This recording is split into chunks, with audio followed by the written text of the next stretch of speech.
Le Pentagone réclame plus de 200 milliards de dollars de budget pour poursuivre la guerre en Iran. Il veut augmenter de toute urgence la production d'armes critiques. Ils ont élaboré une série de mesures pour tenter de remédier rapidement à la pénurie de munitions au Pentagone et de relancer l'industrie de défense du pays. C'est surprenant de la part d'un pays dont les dirigeants prétendent avoir tout anéanti en Iran. Le coût de la guerre en Iran a rapidement augmenté, dépassant désormais 22 milliards de dollars en 20 jours. Ils savent qu'il s'agit d'une guerre qui coûte plus de 100 milliards de dollars par mois aux États-Unis. Les retombées économiques de la guerre d'agression menée par les États-Unis et l'entité frappent plus durement le reste du monde. La Thaïlande a mis les fonctionnaires en télétravail, tandis que le Bangladesh et d'autres pays rationnent le carburant. Le Sri Lanka et les Philippines ont réduit la semaine de travail à 4 jours pour préserver leurs réserves. Les prix du gaz ont grimpé. Près d'un tiers des principaux composants des engrais arrivent du Moyen-Orient et la guerre bloque les expéditions et crée des pénuries. C'est une mauvaise nouvelle pour les agriculteurs américains, mais pire pour les pays comme le Soudan, la Tanzanie, le Sri Lanka, qui dépendent relativement davantage des approvisionnements en provenance du Moyen-Orient. 45 millions de personnes supplémentaires pourraient sombrer dans une insécurité alimentaire aiguë si le conflit ne prend pas fin d'ici l'été et si les prix du pétrole restent supérieurs à 100 $ le baril. La roupie indienne a atteint mercredi dernier un niveau historiquement bas, faisant encore grimper le coût déjà plus élevé de l'énergie importée. En Europe, la situation de la région risque également de souffrir davantage de la guerre que celle de l'économie américaine. Agresser l'Iran provoque des dégâts considérables. Continuez à comparer la puissance américaine à celle de l'Iran.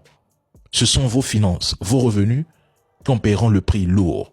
Joe Kent, chef de la lutte anti-terror qui a démissionné aux États-Unis, affirme à Tucker Carlson que l'administration Trump a induit le monde en erreur en présentant l'Iran comme une menace imminente. Selon lui, la véritable menace immédiate venait plutôt de l'entité qui dictait la conduite à suivre et qui préparait une frappe contre l'Iran. Une attaque qui, d'après Kent, aurait mis directement les soldats américains en danger. Il affirme que cette situation a finalement poussé les États-Unis à mener une attaque dite préventive contre l'Iran.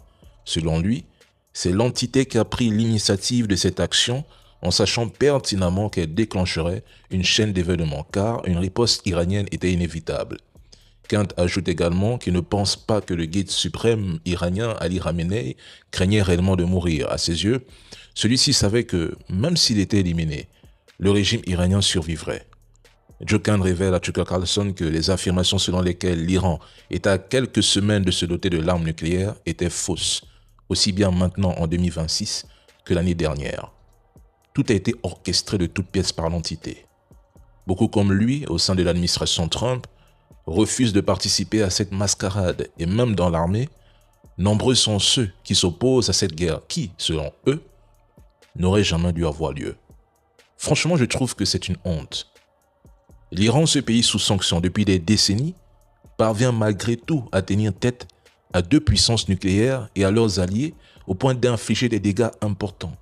Ce soir, ils ont balancé des missiles dans la ville industrielle de Ras Laffan, la principale installation gazière du Qatar, le plus grand producteur mondial de GNL.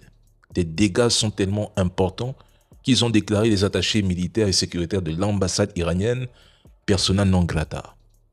Ils ont pilonné l'entité ce soir et continuent de le faire actuellement. Mais le président Donald Trump vous informe que l'Iran n'a plus de missiles. La Russie dispose de systèmes avancés, de missiles hypersoniques et de capacités sous-marines conçus pour neutraliser les États-Unis, déclare la directrice de renseignement national des États-Unis, Tulsi Gabbard, après de longues enquêtes menées au sein de la communauté du renseignement américain qui regroupe pas moins de 18 agences, dont la CIA. Le rapport de la communauté du renseignement américain est clair, sans équivoque. La Russie demeure une menace majeure pour les États-Unis et conserve des capacités militaires capables de mettre directement le territoire américain sous pression. Moscou maintient cette capacité de dissuasion afin d'imposer une forme de retenue stratégique à Washington, même si la Russie subit des pertes sur le théâtre ukrainien. Le document reconnaît également que la Russie n'a pas engagé l'ensemble, ni même la moitié de son arsenal le plus avancé, le plus destructeur et le plus stratégique en Ukraine. Depuis le début du conflit, Moscou s'appuie surtout sur des forces conventionnelles terrestres. Quelques missiles hypersoniques aéroportés ont été utilisés, mais en nombre limité et sans mobiliser toutes leurs capacités potentielles, notamment celles liées à l'arsenal nucléaire. Plusieurs systèmes stratégiques, parmi les plus redoutables de la Russie, n'ont jamais été employés dans cette guerre. De même, les capacités les plus extrêmes en matière d'antisatellites nucléaires ou de cyber-opérations offensives prépositionnées ne sont pas entrées en jeu en Ukraine.